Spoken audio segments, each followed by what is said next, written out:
This is episode 007 of Glioblast-O-Cast. Why a podcast and not a blog?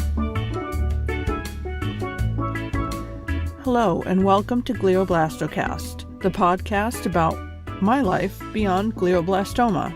I'm your host, Meg Turasek.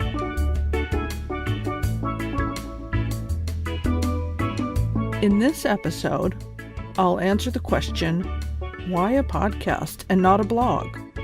And in my show notes, I'll have some links to other brain tumor blogs that may give you some inspiration and their perspective on living beyond the brain tumor. One way some patients and caregivers find to cope and make sense is to keep a journal or a blog to share their experience with a glioblastoma or another brain tumor. And when I was first diagnosed, I really wanted to blog. It would be a way for me to also keep my friends and family updated without having to repeat my story too many times. But as I started to delve into reading other blogs for inspiration, I found my attention span for reading was a bit unpredictable since my surgery and treatment. And I felt that focusing on a blog might not be the right forum for me.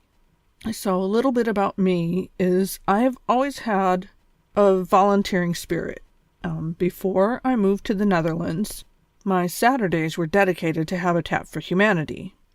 But with my new situation and my newfound clumsiness for bumping my head with or without a hard hat, that kind of volunteering didn't feel like a good idea for my brain. And finding myself basically retired due to my diagnosis of glioblastoma and my scattered attention span, I needed something to occupy time on a day-to-day basis, something to look forward to at my own new pace.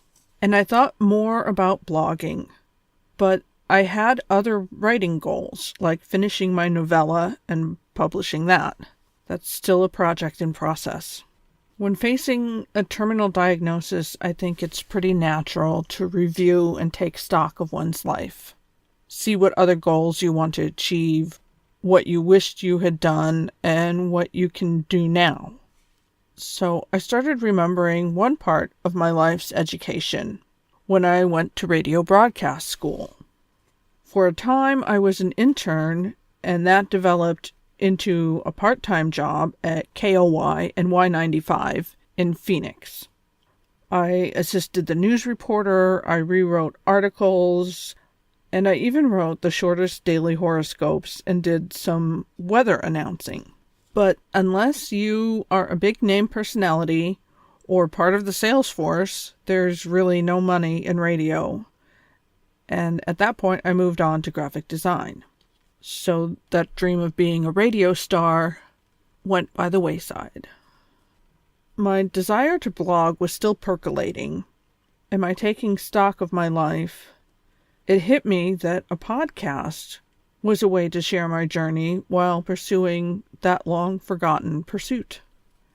And the more I thought about it, I started to realize that a podcast was a unique method to share my story on a more personal level. It's easy to read someone's blog, but I think it feels a bit more real if I'm just talking to you and sharing my experience. And that's when I found LibriVox, which is a really wonderful organization that creates audiobooks for books in the public domain. And they're completely free to listen to. I started reading or voicing for LibriVox and set up my little studio and came up with my podcast plan. Now, I'm 7 episodes in and really enjoying my podcast experience. So my advice is don't let a glioblastoma diagnosis rule your life. Continue to pursue your goals and reconnect with your forgotten dreams. Now, some may wonder why not a video? I could be on YouTube. There's a lot of people on YouTube. Well, I'm camera shy. Thank you for listening. This has been Glioblast-O-Cast Episode 7.